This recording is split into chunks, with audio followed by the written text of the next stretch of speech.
you've pressed play. Yeah, hopefully it works. Does that mean people are watching us now? We'll go back to this, I think. I don't know. We'll have to see. Don't swear. We'll go on your channel and have a look. You press play. Yeah, hopefully it works. Does that mean people are watching us now? We'll go back to this, I think. Yeah, I think we're We'll have live. to see. Are we live then? We're new to channel. We're new to this. Yeah, hopefully it works. Does that mean people are watching? I'll go on your channel too and have a look. Yeah, it works. Oh, we're live. I can see myself. Right, okay. Are we live then? What do we chat about now then? Fishing. We work. Yeah, hopefully it works. It's on. I'll go on your channel. Oh, it's right, it's work. We're live. You can hear it though. You need to turn that down. What do we chat about now then? I'll turn yours off, Rob. Mine's not playing. It's yours. Oh, it's right, it's work. It's chaos. That's technology for you. Turn yours off, Rob. Mine's not playing. It's yours. So I've got it. There we are. Oh, thank God for that. I thought we were gonna implode and just call it a day there. Oh no. Right, there we are. I've sorted it now. Yeah, right, good. Right, well, so welcome everyone. Now we've had that little hiccup out the way. And what we thought to do today is get Rob on and start chatting about younger anglers. So we brought Rob Swan along here. Now it's a bit different with match fishing. There's a lot of people, isn't there, Rob, say 30 plus in the sport. Yeah. Compared to not under 30. So yes. What I wanted to say is speak about is we were both in the Fisher Mania last year. Yeah. And I just want to get your thoughts on about qualifying, how you went about qualifying, what your thoughts were on the day, run up to it, night before, and in the day, in the match. Like in the day, for me, you were next to probably one of the most famous anglers in Fish Show. Yeah. So what were you thinking out there? And we're going to run through all that. So now we've sorted that little glitch out. I was just chatting to each other while he's playing in the background. No, I was having a go at you, and it's mine. But let's turn it off. It's yours. I mean, Fisher. I think I probably had the luckiest like run, like Fisher campaign, like for a new beginner. And I think I fished like 2 qualifiers at Weston, and I only fished a couple others elsewhere because I've never really done many qualifiers. You know, like I've been quite often. They clash with things, and I also live like right up north, don't I? So it's hard to miles away. Yeah, so it's hard to travel because it's like even to Partridge and Weston. Well, Weston's like 3 hours for me. So, but when I decided just to do a few, I'd usually time in with the festivals which is usually really good at Weston. I know you do the festivals as well, don't you? Yeah, they're normally like quite sensible. There's like the Thursday, Friday. Yeah, and on exactly. the Saturday there's a festival. So yeah, the qualifiers. Sorry. Yeah, stay over, then you can do the Fish the Fisher qualifier. And the first one I went to, I drew on peg, was it on jacks? Peg 20 on jacks in the corner. And when I drew it, I spoke to you and you were like, oh, you might catch a few, but it won't be brilliant. But the good thing about jacks, you said, was like, you don't know with that lake. It can. Yeah, it surprised me your day, that, to be fair. I know I've had a lot of experience at Weston, but it just shows that if I say something, it's not the gospel. Well, that's fishing, isn't it? I suppose. That's what.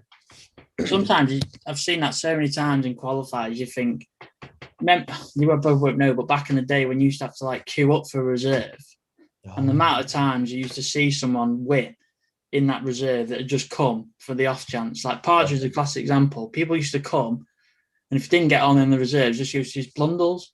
Yeah, right. That's the thing with fishing. People think like, oh, I message people and get the right information. Sometimes, it's bang on, it's never wrong. But sometimes just be confident yourself, innit? You've sat down there. I can remember how you've caught, because I remember speaking to you about it, because it surprised me. And I spoke to Adam Richards that day, and he caught a bit different. He said he should have fished pellets more, but I learned about jacks. To be fair, jacks never gets match fished that much, so you can never tell. But the thing you said before about, we got lucky, but you didn't, because you put a lot of time in beforehand. You think was it the first Fisher you were there from the Tuesday down? Yeah, that was it. Yeah, I stayed the whole. I stayed like a week. I think I fished like five or six matches in a row at Weston. Yeah. Yeah, and then you get kind of in tune with it. Sort of, a bit of an example was on the festival that before the fish show, I was on canal. I think I was on peg 16, and like I caught a few carp on the edge, and it kind of died. And I know everyone fishes a lot of hard pellets there, and I started throwing some in over the top just to see if that would improve things, and it worked really well. So I just kept that in my mind. I think the noise just brought them in. It's not something I usually do. I try to just pop my bait a lot of the time. So then when I was on Jack, one of the ways I caught really well was just throwing 6 mils down the edge to my left, because I didn't think I was going to win on the peg. So I was like, I'll just throw some 6 mils there and go on it late on and see if I catch. And I was just throwing like 4, 5, 6 mils going on it, and I was getting a carp every single chuck.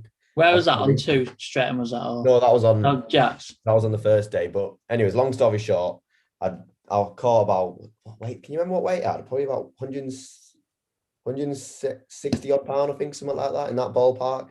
But then I ended up second on that one. Colin Scott beat me on 25 bells. So I was a bit like heartbroken. So I was like, oh, it's like, you don't want to be second in one of them qualifiers, do you?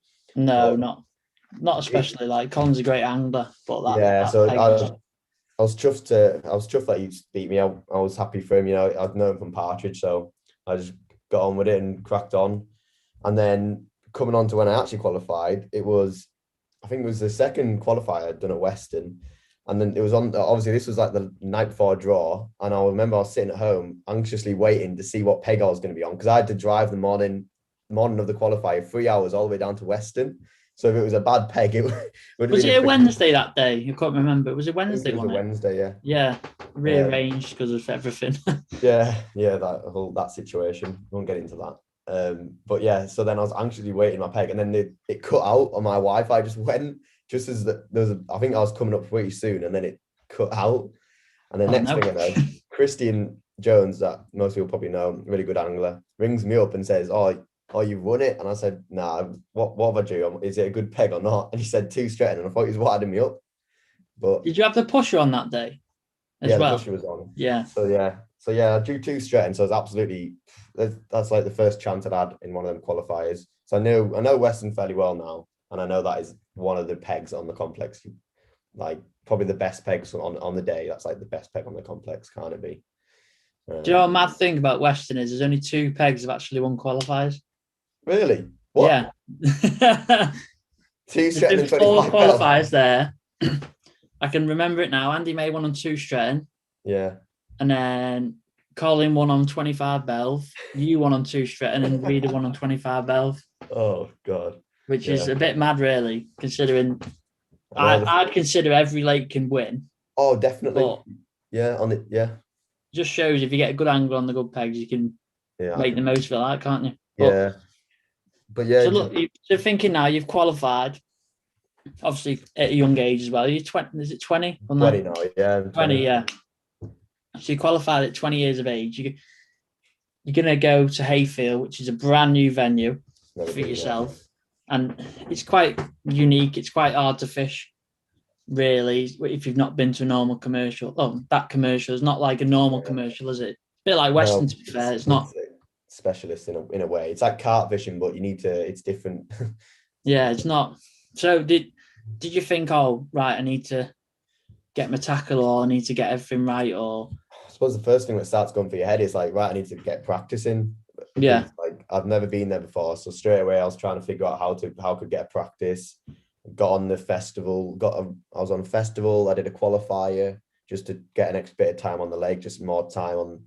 But obviously I was so busy as well, and I qualified quite late in the summer for it, so I didn't have a lot of time to fish opens and stuff. It's hard to get matches on it sometimes, but I managed to get obviously the festival, and that helps, just having that time on the waters and getting in tune with that, because I've got a long way to go in terms of big carp fishing, so I'm quite excited to go and do more festivals there this year and like try and improve like my bomb fishing and whacker fishing, stuff like that.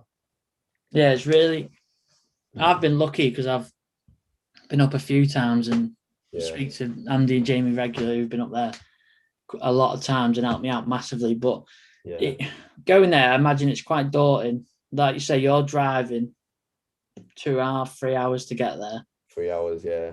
you put in a bit of time and you're thinking, right, how can I work it out? I fished that festival you're on as well. Remember it, the Burt Beach Festival. We fished it. It was all dead hot, wasn't it? Yeah, burned. Saying that, it was dead hot on the first day, and then it cooled down and went a bit normal, like it normally is, like a bit of short pole waggler. That's true. Bomb fishing. And I thought Edge was going to come into it. In the final? Yeah, for the final, because of what happened on that second day of that festival. Oh, mate. If you remember it.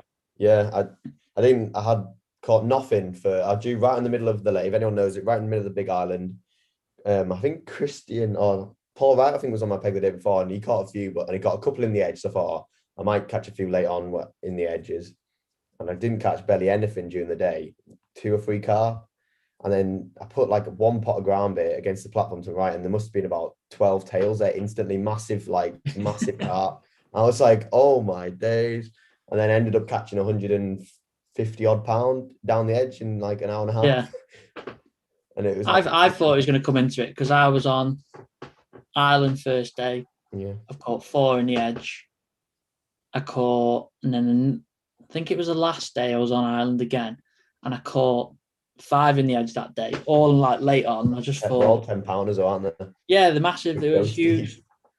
And just thought, yeah, there's going to be cameramen, but for that split second, say if you are behind by 30 pounds and they're not around you, and you put some bait in and they come in and you catch 2 before they've even noticed. Yeah. I thought that was a chance to do it, but like I said, that day the final, we'll get onto the minute, but it all changed, didn't it? It was all... Yeah.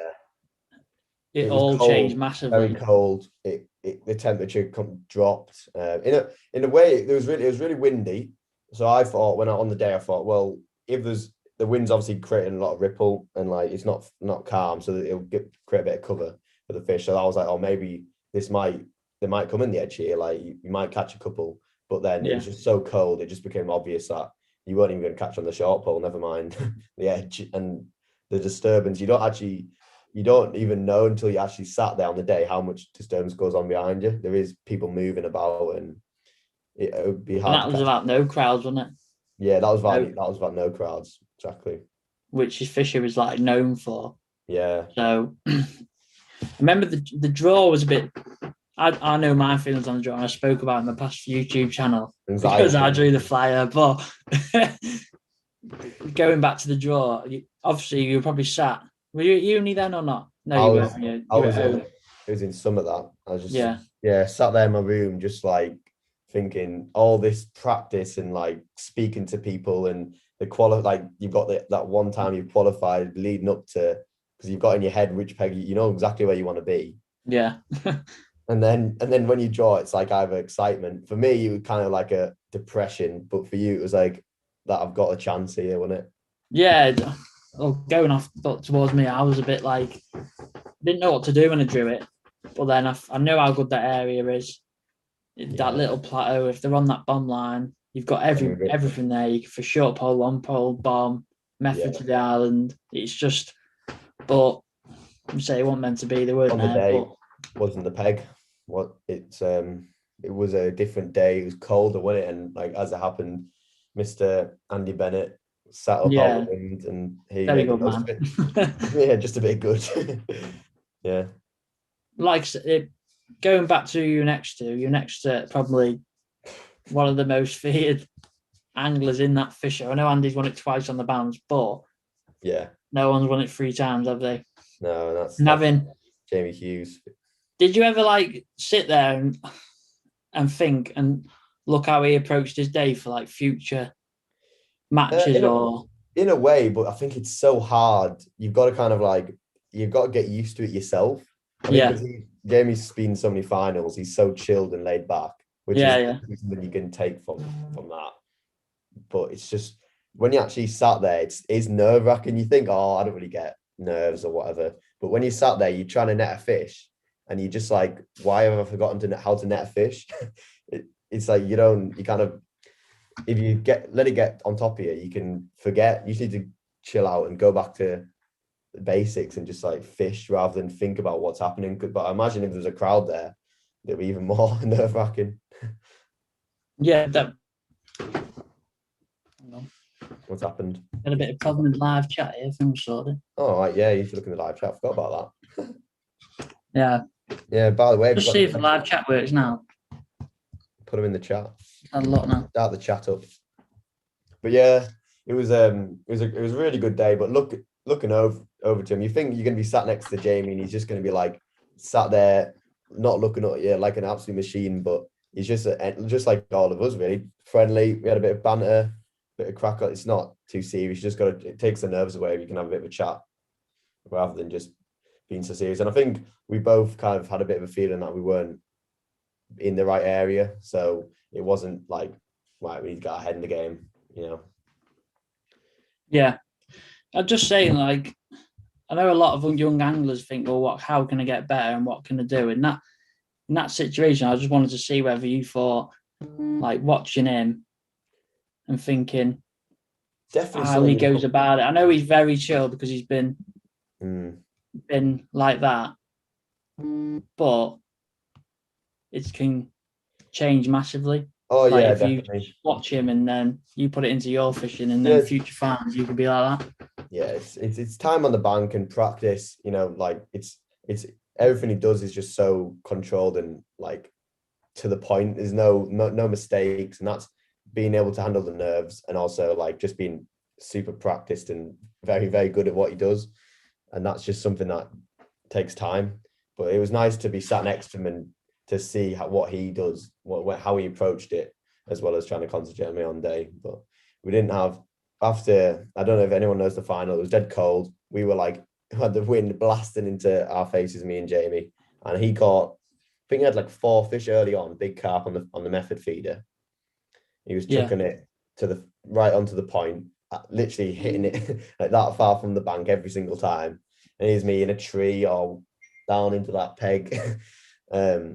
And it's just like he caught 4 fish and then that was it. I think he caught maybe one more in the last like 3 hours. Yeah, I caught a couple early and then that was it as well. It was the same for everyone around us. It just, the fish moved up out of the wind. It was freezing cold. I'd do the same. And then Andy caught on a bomb up the top end, but we just struggled. But that's just how it goes. There's only going to be one winner in it. Just got to try and go back. Trying to sort his live chat. Is it working? Don't know. No. How does the live chat? Were you supposed to can you click it on or can you not see it? Maybe I can go on my phone. Wait, I think I've done it. Oh, you're a technical genius. I think I have. Not sure. Oh, never mind. We're all new to this. Yeah. Have you fixed it then?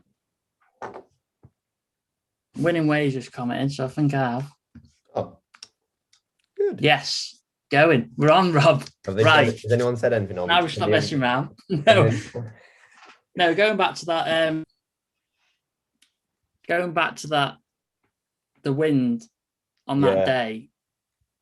I know people weren't there, but that was some horrible cold wind where bad conditions. Normally in fish show, you see everyone just with the pants on, t-shirts, happy days, sun's out. But this time I was freezing. I had both hoodies on, jacket on straight away. And imagine I was on my back, which was slightly across. Right. Coming down to your face. But I was like absolutely frozen by the end. It was freezing. For considering it was still September, you think it felt like more like winter.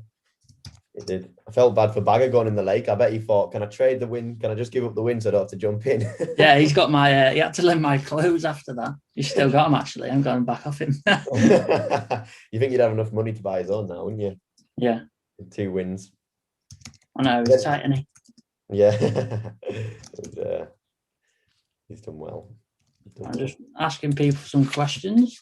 Yeah, I had a couple of questions that I asked on Instagram story. I'll have a look. I've got them on my phone.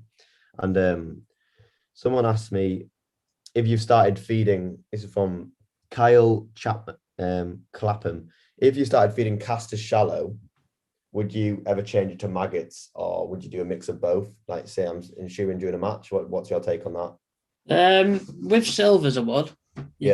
You can mix it up a bit more, so you can get, say, you can feed casters if you're trying to catch some bonus fish, but then you can loose feed maggots to get some bites. Yeah. To say if you started loose feeding maggots, catching fish like this, say 2-3 ounce, and then you wanted to get some bigger fish, the loose feeds and casters, but casters could slow your catch rate down. Like you could catch 1 6-ounce roach in 15 minutes, or catch 4, say 2-ounce roach, which is 8 ounce. You've done yourself out of 2 ounces there, haven't you? Yeah, that is So true. Good way of thinking about it. The key is that I've spoke to Bennett about this a lot, about Bradshaw's. It's a lot like that. Yeah. You've got to feed right. Sometimes he'll feed maggots to start with, but try and wean them onto casters. Yeah. And if you can, but with F1s, I don't like to change it. I'm a bit Yeah. OCD about that. I don't.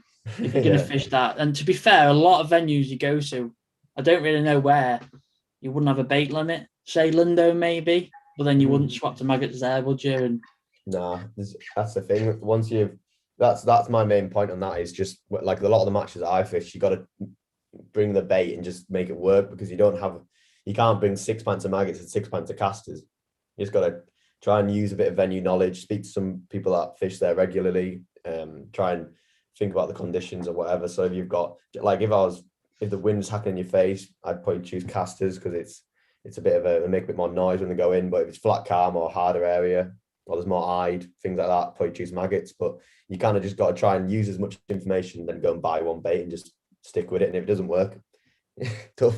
yeah, one tip I get asked a lot when I've done a bit of coaching or on the bank is casters or maggots. And normally it's in the spring and autumn times is maggots. I'd always look to choose that, unless your venue's leaning towards more casters. But one thing in the summer is you need more maggots than you would casters. Definitely. And I can guarantee if I went to Weston and fished maggot shallot, I'd need 6 to 7 pints, right, in the summer months. Yeah.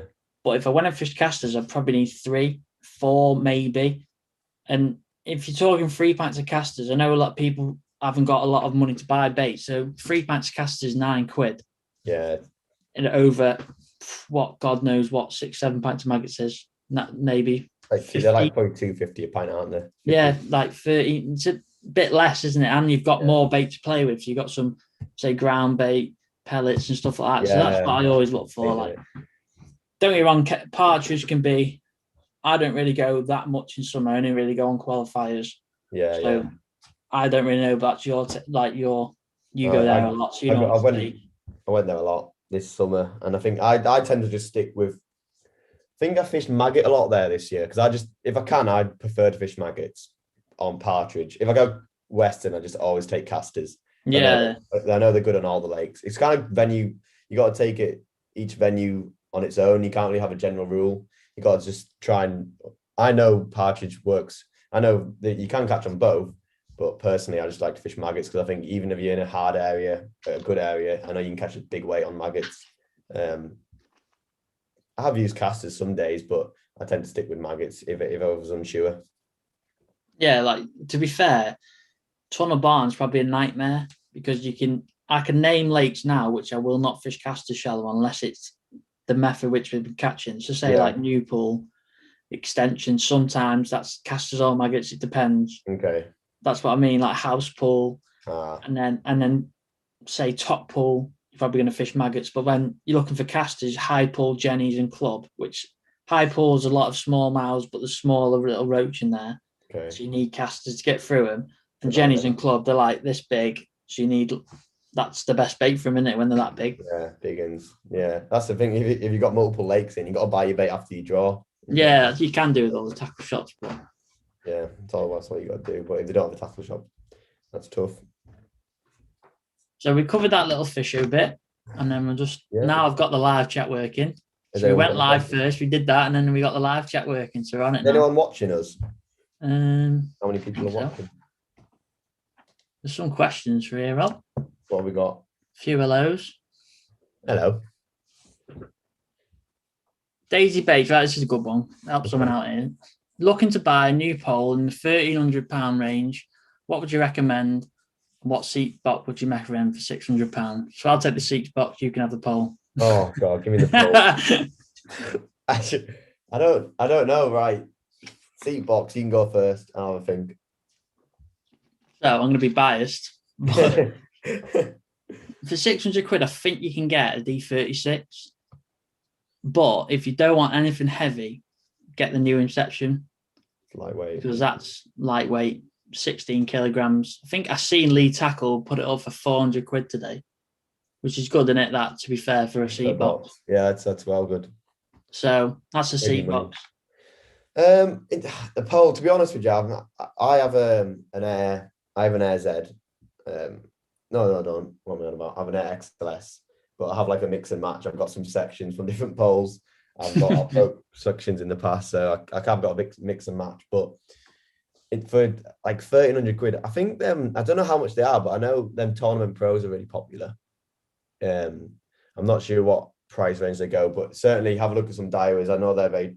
I'll be biased as well. I know they're very trustworthy. I know I've always used Daiwa poles, and I've always got on with them. The only reason, if I've ever broke a section, it's my own fault. I've either stood on it or dropped it on a corner or something of a box. But yeah, I'd have a look. Just have a look at some Daiwa. I think that connoisseurs have like a G8 or something like that. I had a G8 when I was younger. They were really good.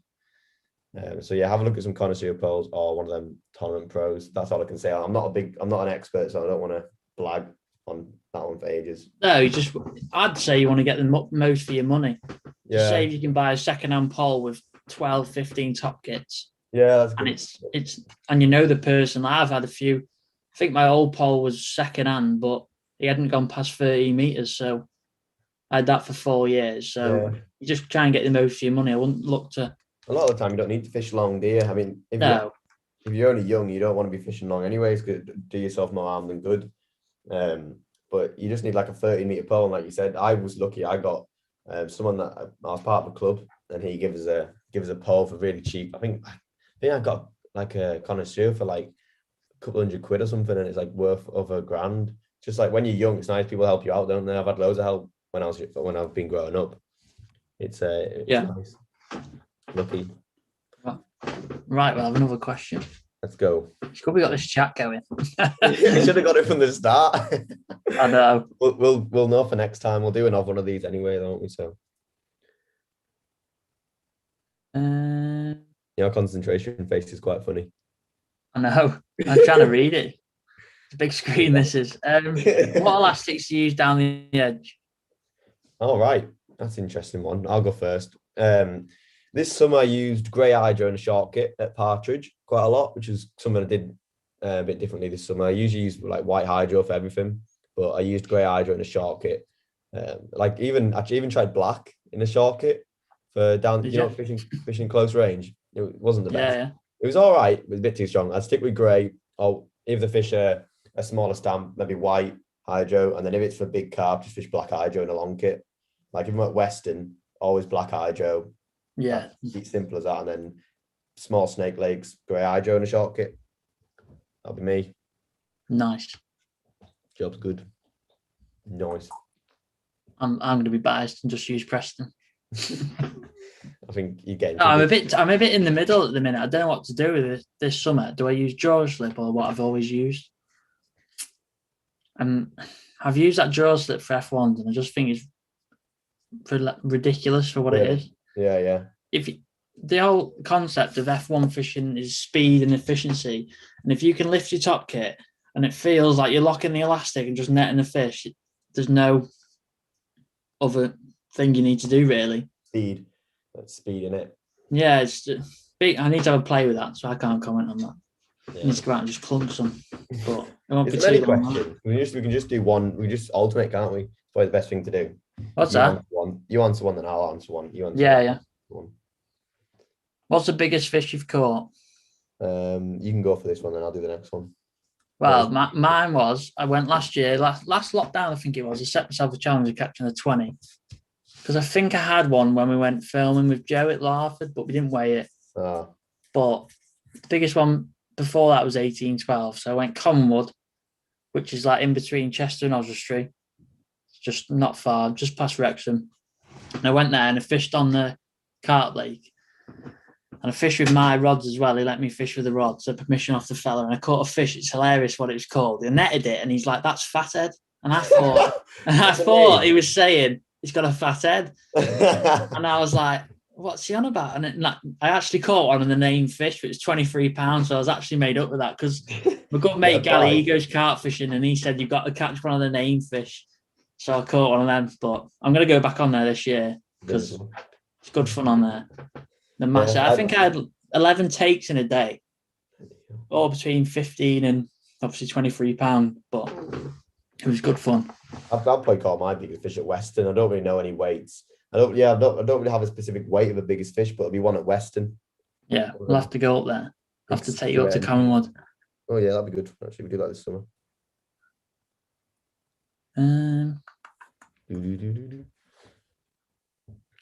Paul said, Paul, what one of you are going to Westwood this year? You going to Westwood? Hi, Paul. Yeah, I'm going to go this year. I'm on the Windfest this year, Definitely. which we always do. On both of them. Fantastic, that is venue. That is literally, you get there on a Friday. Yeah. Beers, hot tub, tea, wake up, breakfast, fishing. Same as that. Beers, hot tub, tea. Do it again. It's honestly. Sounds like absolute luxury. Then that'd be nice to go back to a bit of normality. Hopefully, the situation will be better this summer. Probably come down and do a festival or two. It depends. I just try and do as much as I can in summer because during winter, a lot of the time I'm at uni, so I'm living in Newcastle now, in my uni house. So I don't get the chance to go out fishing because I just got a lot on at uni. So I'm just concentrating on that. But I mean, in winter, I don't think I'm missing out on much, especially with the situation at the moment. But in summer, when I'm at home, I'll just be fishing as much as I can. So I'll get on a load of festivals and stuff, and that one seems the place to be now. The unreal that festivals you can get on. There's loads in there. Yeah, I'm ready now. I know we've got to get through all this, but I'm ready for a bit of travelling away. Oof, bit of beer, yeah, that'd be good. Bit of having a laugh. Big cry, yeah.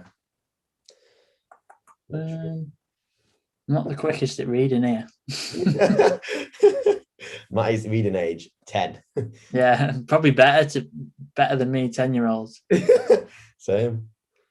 Well, yeah, this one's a good one. I've said, when would you use a dibber rig for shallow fishing to opposed to a bristle float? I think we both. Do you want? I don't mind answering that. You answer the last one on me. Oh, you did because you said about the common, didn't you? The big fish. Yeah, you can do it then. Yeah. Personally, I have two types of floats that I take. I have some little dibbers and then some bristle floats. And for me, when I use dibbers, is just when I'm fishing 10, probably 12 inches or less. I don't know what rules you have, Matty, but when I set my shallow rigs up, I'll have when I go to partridge, I have an 8-inch rig and a 12-inch rig, and them two will be dibbers, and then anything up from there, going in 3-inch intervals or 4-inch intervals, it'll be bristle floats. I just stick with that rule, and it's nice and simple. I'll fish a 0.1 in 8-inch, or if it's 12 inches, if I'm fishing 12 inches deep, I'll happily fish a 0.1 little dibber float. If it's conditions are flat, it's dead calm. But if it's any sort of movement, I don't mind fishing a 0.2 dibber. And then I think because when you're fishing that shallow, it's under or it's not. It's it just disappears and the elastic comes ripping out. You don't really need to read your bristle. But when you're fishing a bit deeper, you need a bristle so you can read it. That'll be my advice. Yeah, I'm the same. I think I've copied that off with Christian last year. Christian, the same. We've got to give Christian a bit of credit for that because he I just literally asked him and I just copied all of it. So works, doesn't it? It works. It's very good there. But I've got to give a shout out here, Rob. Shout out, go on. Yeah, it's Tony White and his mate Dave Scott. Oh well. Shout out for you there. There you go. The old tube. Look at me go with this chat now. I'm giving shout outs. We've made it. I've got some questions on here. You do one. I've got some Instagram ones. I'll ask you this one. What's the heaviest rig line you use? So what rig line would you use on different rigs? What do you stick to in summer and winter? So winter, just use 015 for. Are we talking F1s and carp? Yeah. Go F1s and carp. Yeah, F1s and carp, 015. Don't really need to go less than that. Yeah. Just get tangles and break your rig. Just it goes over easily, done it. And to be fair, if you use 015, it gives you a nice fall still. Yeah. And then 17 and for like F1 fishing, because I'm never really going to put anything over no 13 up length on if I'm going to an F1 venue. Yeah. Use 017, so it's still a nice little balance. And then if you're fishing for big carp, I use 019 and then an 015 hook length for an 017. But I did learn a big lesson at the Glebe this year, and I've spoke about in my videos before. If you ever draw one of them corner pegs, Jamie told me last year they're a bit carnage, and I thought, yeah. Whatever. They're always a bit smaller fish. They're all like 4 pound. So I've gone with Mate Gallimore again. I've drew on the M peg on Lake One. I don't think you've ever been there, have you? I've never been to the Glebe. No. I'd love to go there. You know, like the banana style lake when you get there at the far end. Wind's blowing down. I'm thinking, oh my God. I thought this should be good. So I've loose fed some pellets up the bank like they do, laid the rig in, hooked this carp on 13 holler. Now I get everything on that normally. I've looked up and it's just gone 16 meters straight to the far bank, snapped me. And I'm like, I'll never get broke on those 15. Never. And I'm like, right, put those 17 on. Gone in, bang, gone again. Rig line, main line's gone. I'm like, right, this is doing me head in now. I haven't got anything left in my hook poles. I haven't got anything tied up to get these fish in. They're only like 4 pounds. Do you know what I mean?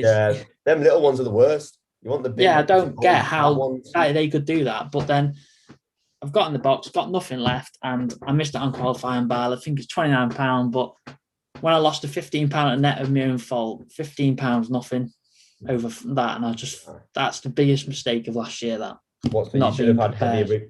You should have. Oh, you just weren't prepared enough. Yeah, there's points in fishing where like you're gonna need 021 mainline and 019 hook length. Yeah, you've got say 15 olive on, but they're not gonna snap your 15 olives, so they'd be under control a lot easier. I'd say that. Good. You got to be to conditions, but the standard one is 015 winter, 017 for shallow and F1s, and 019 for carp when you're on normal venues. Just have the like the hook lengths prepared so you can move up the gauges if you need to. I just have like some extreme 019 hook lengths, so I can, if I need to, I can go 019 to 019 if that situation was there. But most of the time, you just have got to have the hook lengths ready, aren't you? Yeah, you got to be prepared for every eventuality, especially then qualified. You go to so many different venues. I think I worked it out for this year. One day I'm at, I can't remember, I think it's Partridge. The next day I'm at the Glebe. Yeah. And like, so the Partridge are probably going to need like a few muddies, stuff like that. And they're going to need some shallow rigs, some carp shallows, stuff like that. And then the day after, I'm probably going to need a carp pellet float with a big fat top on it, 019 mainline. You'd never even get a bite on that. Yeah, exactly. Like you go to Weston and you're fishing, like you go on the clay pit and you're fishing 017 bottoms to like a 14 Kaizen or something. But if you went to Partridge and tried to fish like 017 bottoms, you probably wouldn't get half as many bites. They're just animals at Weston compared. So you got to take it venue by venue, aren't you? Yeah. Just you know where you're going. So if you're unsure, just ask. You can always ask people, can't you? Yeah. Ooh, what? Someone's asked. Paul's asked, "Are you using that new hybrid elastic from Darby yet?" Actually, no, I haven't got hold of any because, well, to be honest, I've not been out fishing. But in summer, I'll be keen to have a go with it. Definitely have a try, see what I think. But I know, and this summer I fished a lot, and I got used to hydro so much. Like I know exactly how it works, and I just basically fished white hydro for everything apart from have a bit of grey and then black in long kits. That's all I use really. Yeah. And so I wouldn't rush to swapping over because I know how it works. I'm used to it, but I'll definitely be giving it a go. But yeah, I can't say anything about it at the moment because I'm stuck at uni. Not much fishing going on.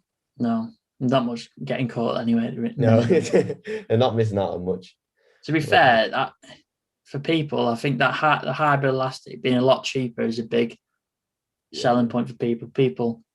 Yeah, it's exactly. It is a lot cheaper, and it's not. Hydro's not cheap, is it? You can get. I can get two short kits out of one because I just like go in half and then like just stretch it loads. You know, you can just Yeah, put yeah. it'll go about that much longer, and you can get 2 kits easy. But with the hybrid stuff, you can probably get two. You'll be able to get 2 kits out of that, so it'll be super cheap. Super cheap. Someone trying to find a good question. Jim's asked, when entering matches, what is meant by super pool? Yeah, I'll answer that one. Super pool is basically a way of like people like Matty just making more money out of No, super pool is just you pay extra money to have a chance of winning more. So it might be 20 quid for everyone to enter the match, and then if you want to go in the super pool, you just pay an extra fiver and save 20 people out of the 40 peg match go in the super pool. Then one person or 2 people might split the winnings. So it's just like an extra paying but also winning in it. Basically, Weston used to do a good one. They don't do it anymore.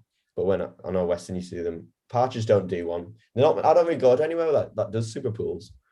But they're just a good. If you want to try and win more money, you can just pay a bit more, basically. Yeah, Weston I used to have like a little £2, but it's all changed because of COVID. We used to use Rovers, so it used to be like it was 18 quid all in, and then you pay 2 quid for the super pool. It's optional, isn't it? Yeah. So then if you win, say there's 10 people there, you get 20 quid more. Which if you're doing well on the venue, it's worth it doing. Yeah, exactly. Not many about though, to be fair now. Well, I think they've maybe gone out of fashion a little bit now. I'm not sure why.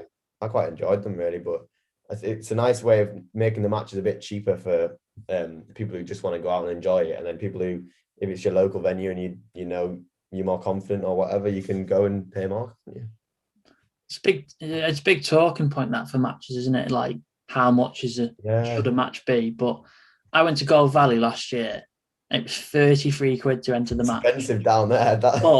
But I come second and third, and I think I come away with like 260 quid. Yeah, big winnings. And you probably not. I know it's not about money, but you probably wouldn't win that if you won 2 matches up north. No. So no, I don't know. I think if you pay more, you can win more. If you don't pay, if you pay 20 quid, it's just what it is. But yeah, it's person by person, and people have different views, and people. So it's not about winning the money. It's just about covering your day. Fishing's not cheap. It's not cheap, is it? I think everyone knows that it's expensive, and if you can win a bit of money back, it just makes it all a bit better. You can go fishing a bit more, can't you? Fish more matches. Yeah, you just want the versatility of like getting your money back, like you say. Yeah. It's not about money, but it helps when you've paid 20 quid and then you win 50 quid and your section, you think, well, I've had a nice, you know what I mean? You had a nice day, then you can save it for the next match, something like that. Yes, it's not cheap. Just trying to find. Best fishery you've fished is from Brad. Go on, you can go. Yeah, you go, then I'll go. All right, Brad. I'm going to go local and somewhere else. Okay. So I'm going to go Weston, just because I've been there for. I think I worked out the other day. It's 12 years I've been going there for now. Yeah. First fish there when I was 14. I think there's a picture. There's a picture on. I'll try and get it when I go next time. There's a picture on the computer in the office of when I fished a junior match there. It's good. They got like a Preston purple suit on. You ever see them years ago? Oh, the really big puffy ones. No, they're quite just like. Oh, it's like an off. Yeah, I know what you mean. I think everyone know. They're good then. But going away from it. What, you do like a local or a non-local? I can't really do that, so I've not really got any locals. Just say 2 then. Best fishery. I'm trying to. I'm going to say Weston and the Glebe, just because the way last year, like I fell in love with it. There's something about like chucking 6 mil short and just smacking into carp, and they go like mad. And I think it's because I had a bad match there. You'll know, a lot of people know what I mean. This, if you get it wrong, you just want to go back and get it right again, don't you? Yeah, exactly. Until you keep getting it right and right and right. But then I had a few times where it's just like I'd go back and I'd had like a load of carp, but I still done the same thing. Do you know what I mean? I've still pulled too hard, Yeah. or I've not. Takes a while to get used to it, isn't it? If it's different venue, but I mean, for me, it's a really hard one, but for me, it's got to be Weston and Partridge. They're the fisheries I go to most, but they're just two bit like the nice thing about Western pools in Oswestry is it's like you can go and sit on a peg and you can either fish for F1s and catch 150 pound of F1s, or you can sit on a top kit and throw some 8 mils and catch 200 pound of carp. It's like every day is different. Like you might join one area which is full of like loads of F1s, or you can just attack it differently. So and they fight like hell in there. But yeah, Weston and Partridge, I love Partridge. It's such a nice venue. As a whole rounded, it's got to be Partridge just because it's a bit closer to me as well, and it's got everything there you need. But I don't think I could choose one or the other. Than two. Yeah. Brilliant venues. If anyone's in the Northwest, get on them. Good, just some good venues in the Northwest. There is. It's probably the best in the North. Rattle some feathers there. Max has put out. Can you explain different types of hooks and what you use them for? So I'll take this one, Rob. There you go. So when you're fishing I use for F1s, I either use two hooks, is either an SFL or GPM. Now, an SFL is a lighter version of the GPM, so in spade end hooks. So if you're trying to fish baits like maggots, soft pellets in the, I want to say spring and autumn time and winter, you want an SFL. But when you're clattering them shallow and down in the mud line, you want a GPM just for the durability of a bit thicker hook. So they're the two ones used for F1s. And then for carp, I just keep it dead simple. I've used a big XS spade, just pre-tied. Just a big one, just pre-tied. It comes on 017. I just take it off that rig stick, put it on my elastic, on my hook length, on my elastic, 6 inches long. 6 inches long. And then ripping it out. And then for the other one, I just use a KKM because they're just nice and strong. You use them for everything: pellet waggler, short pole, shallow, bomb fishing and stuff like that. Well said. So just don't do too many. You'll end up with thousands of hooks for different situations, and it's not worth doing. Got on from Brad again. He loves it, Brad.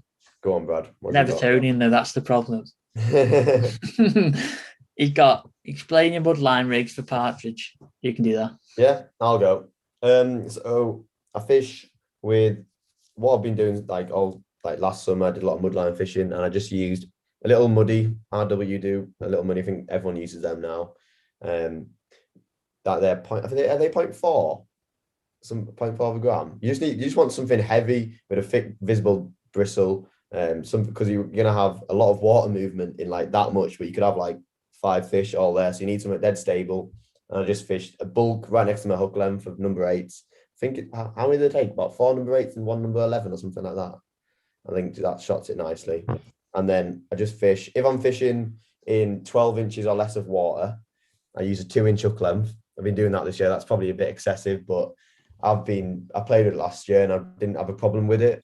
I know some of our good anglers use that too. So 12 inches or less, get a 2-inch hook length on, and then any deeper than that, I just fish a 3-inch hook length and I just fish 017 main line, which is just nice and durable, and then 013 hook length to a 16 super LWG, just with I always have a spade end on that one because you never bammed in a pellet in the mudline, are you? You're fishing maggots a lot of the time. But yeah, and a couple of back shots, just a couple of number 8s or something. That'll just pin your float because you just need to keep it in the same spot as. Because when you're mudline fishing, you only really have a little window of opportunity to get a bite when your bait's still in that little pile, because you obviously lower your pot in so your bait sinks down to the bottom. And as soon as that carp comes in, and if it doesn't eat your hook bait and it's wafted your bait over, you got to come back and make another pot, make another little pile with your kinder pot. So you want to keep your float right over the pile for as long as possible, just to maximize the chance of getting a bite. But yeah, that's it. Dead simple. There's nothing complicated about it. It's just having the right float, nice and heavy, shot down, bulk it next to your hook length, and then nice short hook length. That's it. There's a nice little video on your Instagram of that, isn't there? Oh yeah, if you go over my Instagram and have a scroll down to summer, you'll see I've got like I did like some short little videos. I'm filming like close up with as zoomed as I could, so you can see the float go under. And it honestly, it'll make you want to go fishing as soon as you start watching them. Have a little scroll through. They're great. Naughty. Yeah, very naughty. It's not as good as my slow-mo one, but Yeah, we'll not get into who's got the best camera skills. yeah, you're the king of Instagram. Don't worry. I'm Dave Laugh has asked. This is a good one. This, and we're both fans of this one. Evening. He's a legend. He's had a coach. He had won the raffle with me. All right. For £6, he got a coaching day. Not bad, that was it. That's not and bad he's a Liverpool fan, not like Brad. But who's your angling hero and biggest influences in match fishing? You go. Your turn. I'm gonna. Oh, I spoke about this today. I spoke about my Q&A the other day, but there's two for me. Early part of this thing, being in the north, you've got Jamie and Andy. Now, I remember watching Andy on, I can't remember what it's called. There's like a channel where, I don't know if you watched it. Remember you could watch the channel and they used to put like clips on every Friday. I'm not sure. It was total angle. Oh, Tight Line. Was it Tight Lines or something? With Keith Arthur, that one? No, the other one. There was another one that was. Was it on TV? On the Google, he used to put it in on the internet. I don't I don't know what it's called again. It was Total Fishing or something. I think that was it. I think Total Fishing. And there used to be clips of Bennett on there when he was his Fox match days. And it's just people forget we're born and we've come up through commercial fishing. Like, don't get me wrong, I love fishing rivers, lakes, canals, but there's nothing around here. There's nothing around by me where I can do that. So we're brought up on commercial style fisheries, and these two guys were fishing, getting brilliant at the highest level. And I remember Jamie's obviously from around where I've started fishing. Yeah. So you used to see him now and again. You used to see Bennett when you used to go to parties on a club match, and you'd be like, oh my God, I've just messaged him on Facebook asking him, oh, what should I fish on ribbon? And he messaged me back, but then he sat there having a cup of tea. Do you know what I mean? It's like years ago. So I speak to him regular now, and they just change everything. They come more of a mate. They're like mentality monsters. They're just relentless. They just make winning look easy. Oh yeah, unbelievable. For me personally, because it's so personal. Don't be wrong. I used to watch Ringer years ago and just think it's scary how good he is because he just wins everything he does. But he probably won't be long before he wins Feeder Masters. Then he'll come back to fishing on the commercials and probably win Pole Masters as well. But yeah, no, them two for me, just because it's a bit personal. Yeah. But what about yourself? It's so hard to. I kind of hate questions like this because so many people have helped me out over the years. Like I wouldn't want to list off the names because so many people have helped me. Like when I was younger and growing up, like right from being in club level to now. I still get loads of help people now, but if I had to name one person who helped me specifically, like a partridge, like you said, it's got to be Bagger. When I was like a little scrawny kid, fishing. Bashed him up. I remember that. You beat him, didn't you? Oh, did I? Oh, yeah, I have beaten him once, but I don't want to get into that. Yeah, he was on a shocking peg that day. I think that's the only reason. Don't give him the credit. Just bashed him up, Rob. Yeah, all right. I bashed him up. I can remember that. You were on 72 or something. Yeah. When was that? What are you saying? Was you on 72 or he was on 73? One of them. I can't remember. I was thinking of a time at Woodlands. Oh, you've done him again. I've done him again. It must be twice. Yeah, I was at Woodlands on the silverfish match. I drew right in the middle of the lake, and then he drew in the corner where Christine had about 20 odd carp the day before. It was a silver match, so it was not the ideal draw for him. And I managed to beat him by a couple of pounds, even though he had a tench as well that day. I thought he was going to beat me with the tench, but yeah, that's my claim to fame in terms of bagger. But when I was younger, when I was a little kid, he would help me. Like I'd go and fish matches at Partridge, and I'd be messaging him, and bless him, he'd reply to me after like bugging him all week, and he'd message us back and give us advice.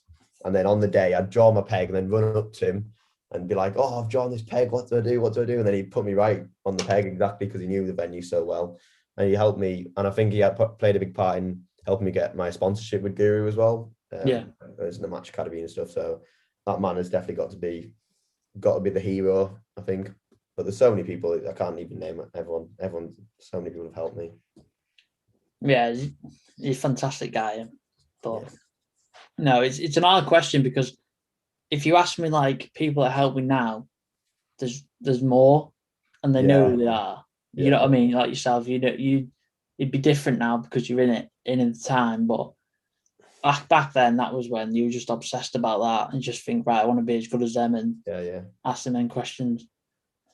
But I've got one here. Let me read. Have you got one ready, or should I read one here? It says I've got a double one. Oh, right, double one. Right, hold on. I'll do this and I'll do that one.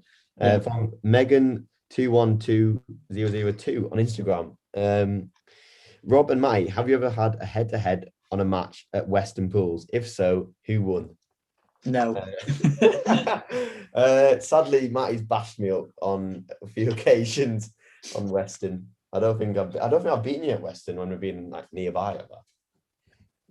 You've got local expert knowledge. That's why. I had a very good run on the clay pit last year. Yeah, that was it. When I drew 34 twice and 8, and the only times I've been there. And then I think it was it the Weightmaster? We went. Was you at the Weightmaster?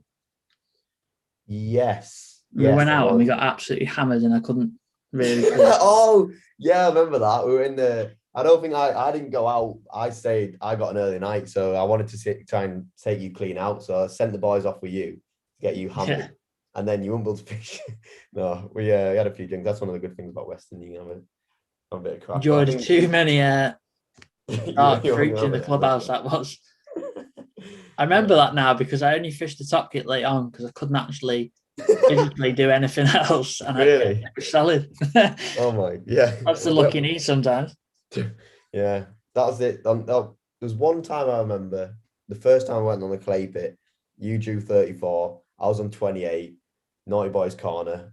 Not a very good draw. And then you bashed me up. You had what did you have? I ended up second in the match. I think it was 190. I think 190. Yeah. Surprised it went over my nets. I was just looking across, and you're just like dropping your top kit, and you just got a fish on every single time because you can see from that peg. I could see you fishing the whole time from that. It's like on a point in it.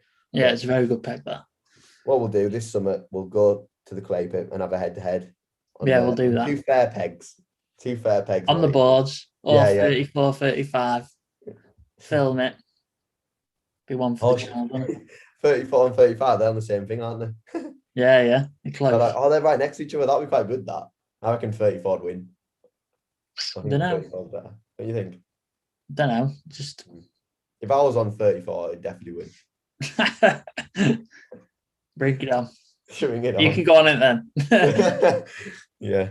Lewis just said, favourite natural lake and river. I'm not the one to ask about that. I'm not very I'm going to say that sort of stuff. I used to have a Prince Albert card. So there's a lake in Delamere, it is called Hatchmere. And it's where I used to go with my dad all the time, like little perch and roach, little skimmers. There is bream in there, but I haven't never caught them. And I gave up my card years ago, but I reapplied last year, so I'm going to have to go with that when I get that back. Very good. So that'd be my favourite natural lake. And then, to be fair, favourite natural match venue's got to be Patzel because, like, again, it's just the same as Weston. It's a good crack. It's brilliant fishing. The thing about Patzel is one day you're on the hotel bank, which is just a steep bank, and you get a little bit in the water, just like normal natural fishing. But then the next day you ferried out on the boat, like across you're in like these trout pontoons, sitting there with your box in the water. Nice, isn't it? And there's a funny story of Pete Black. He was next to me. So what happens is the two people go out at the same time, and then so I think it's 55, 56 went out, and then it's 57, 58. So Pete's on 58, I'm on 57. And we've gone out, and what happens is the guy takes you out, you park up next to you, chuck the person's gear in, you jump in, they go off to their peg. So Pete's chucking my stuff out, and he's chucked my side tray on the boat, and it's gone, hit my box, and just gone like that and gone in.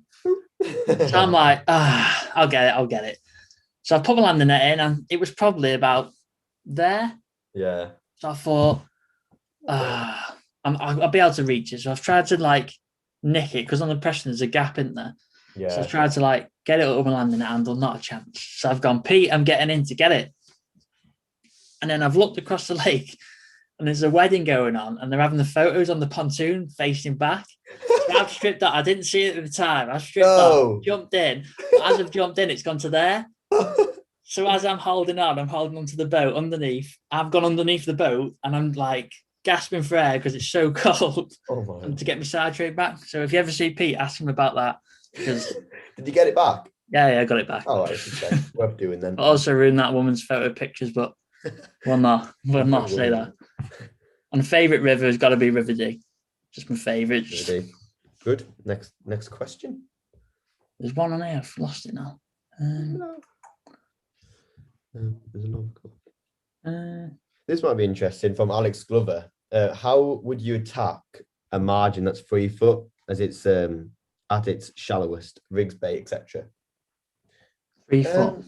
Yeah, I suppose first of all, I would 90% of the time largely I'd move away from ground bait. There is instances where you can fish ground bait in 3 foot. So, for example, you probably know like on the clay pit that can work there because it's quite shallow, and you haven't really got much option. If you feed pellets on the clay pit, you probably in a match you probably won't get them even coming in. So sometimes you need to fish ground bait in deep water just to get them to come in. Yeah. But as a rule, on a normal coloured commercial, I wouldn't use ground bait in anything over like 18-inch probably at the deepest. So 3 foot, I just fish probably corn and pellets and corn, something heavy, just to get the bait down. You don't want to be foul looking fish. That's the last thing you want to do in it. And yeah, it's just look what people are catching on. Yeah. Thing is, hard pellets are probably nicest bait to catch on, like you say, but you need that attraction, don't you? Yeah. You can't just feed 10 hard pellets and hope that 5 fish are going to come in because it won't happen unless they're really feeding. Yeah. But if you need ground bait to draw them in, then you've got to be clever of how you mix it. And how do you get them in? So it's like, say if I use match method, I really wet it up. It's quite heavy, and you can feed a tiny bit, catch that fish. You might get 2 off it, and then you might have to refeed it. So that's when you might have to go the other side or something. It all depends on your venue, doesn't it? Really. Like what you can find is sometimes, I don't know if you've ever had this on F1 venues, you can just tap some hard pellets in. Yeah. Because they don't really like attract them in, do you? They just sit where they want to sit, and they are there a lot. Sometimes they are living there. It's on small lakes. They're probably living in the swim before you even feed. So you don't need that attraction. Sometimes maybe on a bigger lake, like on the clay pit, it's such a big lake. Yeah, you need to have that attraction. If you just if it's solid or you pleasure and you probably just catch doing anything, you'd throw hard pellets and you'd catch, but you need that attraction. So sometimes you can mix it ground bait with micros. That can work 50-50. I do that partridge quite a lot when I go there in summer on that mudline and stuff. But just have a play with your mix, and like you said, Matty, just mix it differently, more stodgier, heavier. Yeah, just have a play about. Ask some people what they caught on. You'd be right then. Yeah. So this one's a good one. I've got 2 actually. I think it's, to be fair, both of us can answer both of these because they're quite good. If you draw 1 peg and a fisher qualifier, what peg and where? On any venue? Any venue. Oh, right, you go first. You win. I'll quite a bit then. I'm going to say peg 26 on Medder. Is that? I've never been to. I've drew it a few times. That's it. If anyone doesn't know, that is at Herringbrook. Herringbrook Fisheries. That is just, it's on like, I can't think what it is. It's like goes up point like in that. it. Yeah, it's like bends in a bit, and it's on the point of it bends in, and that's where all the carp live. In winter, summer, they live there. That'll be the 1 peg. And to be fair, it hasn't won a qualifier, I don't think, for a few years, but that's one peg. If you get a bit of room there, game over. I'd probably sit on 25 Belvedere at Weston. True, yeah. It's probably the best. Well, it's changed now. That's yeah. Then pots and stuff are gone now. Yeah, the pads are going, but that'll change it. But if we're talking, the pads are gone. I'd sit on 2 Stretton. I think it's such a good peg. When they're in summer, they just, if you've seen it, the aerators on, and it'd be the water would be so full of oxygen. It's like a nice corner. Fish can get out of the way because obviously the first peg doesn't go in, so you've got loads of room in there. It's a great peg. So yeah, 2 straight, and I'd just take that every single qualifier. I think you'd win pretty much every time. It can be off-putting them pushes, can't they? Some people don't like them. When I first went to Weston, you can get in your head thinking, oh, I'm not going to be able to catch. It's like a river, but if you use the right floats and fish in the right places, the fish will come to you because it's summer in it. So you can, as long as you feed your bait right, and like you don't need to fish long, you can fish this side of the current and fish where it's a bit stiller because the pushers will have a certain path, so you'd have to fish either side of it. Or yeah, they're all right as long as you have the right rigs. Yeah, right. I'm trying to find that one. I've just lost it. Oh, the second one. Yeah. Darren and Josh Fishing said, right, Rob and Matty, as Rob knows my son Josh, Hi, Josh. what's the best piece of advice you usually give to a younger or junior angler? Best bit of advice for a junior angler? Probably like just get out and go fishing and ask questions. Don't hold back. Like, I mean, I probably asked hundreds and hundreds of thousands of questions since I've like started fishing. Just like when I was younger, I'd go to my local lake and I'd go around and just sit with people like, oh, how are you catching? Like, all right, do that. And then you just take bits of knowledge from everyone you speak to and add it up. And it's just about, don't be shy to ask questions. That'll be the biggest advice. If I had to just give one, ask questions and try to learn from people, because then you'll improve faster. Yeah. I know Josh is not shy. I know he's like, I helped him out a few times. So keep doing that. Keep doing what you're doing. Yeah. Repeat that. Just ask questions, but do what you enjoy doing. Yeah. Get thousands, or not thousands, but hundreds of messages saying, how do you get spot? Like, just enjoy it. It'll come if it comes. If you're going down the path, don't be wrong. You just want to go out, have a laugh, catch some fish. And to be fair, the more time you're on the bank, the more things you see. So if you went now, say it'd be frozen over, and you'd be like, oh, I didn't catch in that corner. So you went in the middle. So then you caught in the middle, and you think, right, well, I caught in the middle last week, so I'll go in the middle. And then you caught again. So all of a sudden you've learned that lake. Don't go and sit in the corner when it's cold.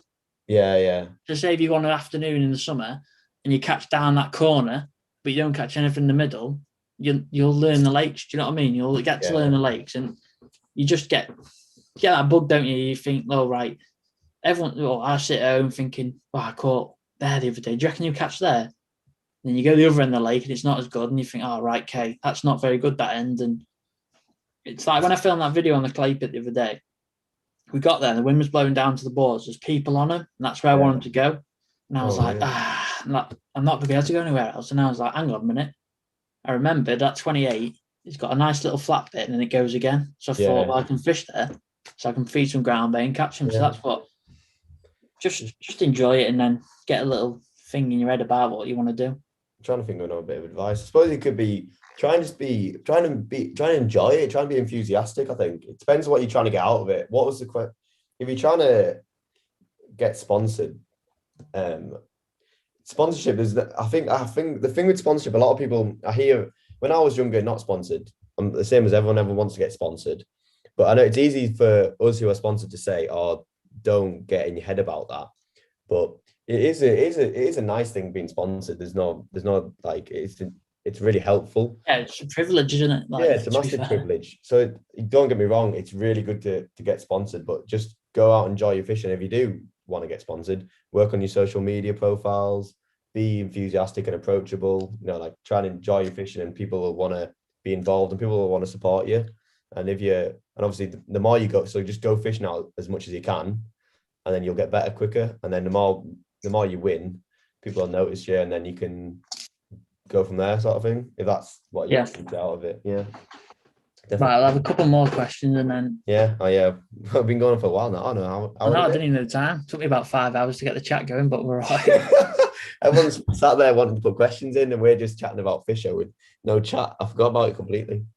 Oh well. We got Brad the Evertonian. He's back again. That's like getting called an Evertonian.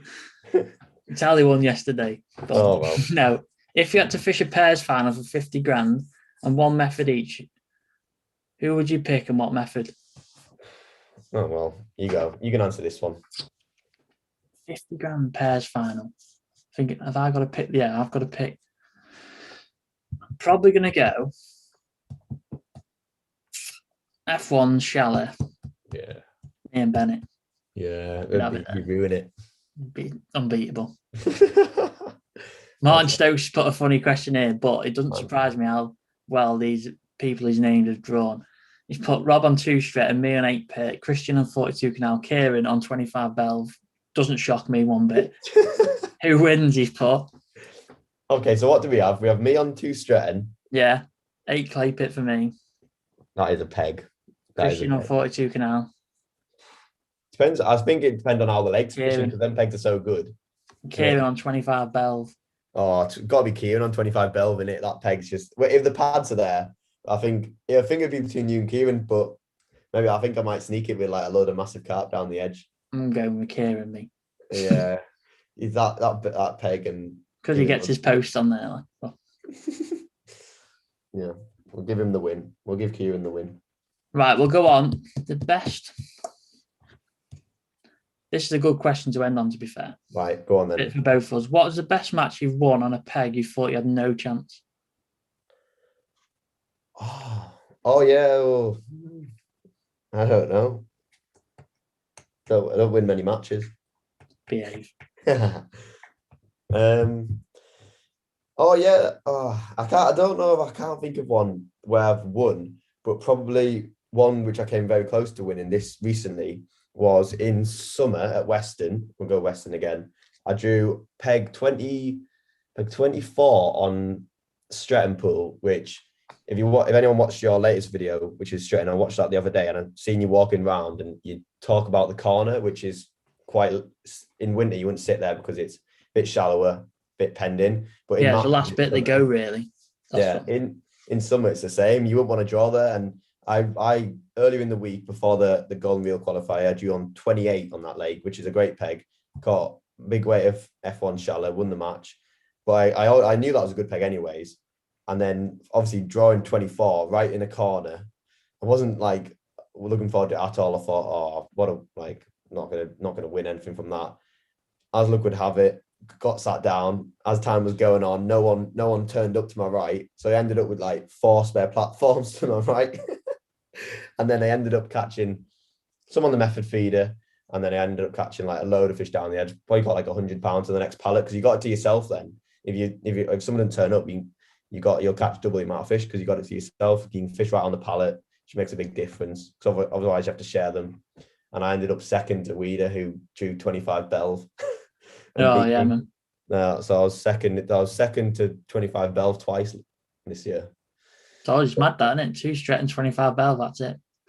Yeah, that is crazy. I didn't know that. But yeah, that was probably a recent one where when you draw your peg, that's no good. And then you get there and you get a bit of luck. And if only Chris hadn't drawn the peg, I might have been in that one. But I'm going to say probably last year as well. And you gave me a lot of help on this one. But I never thought I'd win because remember that of the lake which is in form was the fish show last year at Partridge. Yeah. Now I think it was a week before Kieran actually qualified on Covey 6, wasn't it? Yeah, he was on 149, wasn't he? On yeah, shocker. But that was like the tour, wasn't it? If you didn't draw on there, you didn't win. Yeah, and I think I was at Weston the night of the draw, and I think I had the headphones on. I was packing up because we finished a bit later, and he said, 14 Spain. I was like, all right, cool. Like, whatever. I knew it fished well the other week, but I didn't remember where you were or where Barrowclough was or wherever because I was packing up. Next minute, I can hear my phone like ping, ping, ping in my earphones, and I thought, who's that? Like, look, and it's you, and I thought, it's Rob one. And I looked, and you sent me a picture where you caught, how you caught, and I was like, all right, sound. Anyway, I drove there. Nothing. It was my birthday as well, wasn't it? So I drove there, thought nothing of it, was on my own, plundered away. After like an hour, I had 25 fish in the mud line. I'm thinking, with that mud, right. It's a good mud line. Very good. You get, and then, I went round and but pulled still, when out. I weighed in, I just beat Jordan, I think, by 11 pounds. Mm-hmm. And then I weighed in and thought, well, Covey 6 is going to have that easy. Yeah, £200 probably on there.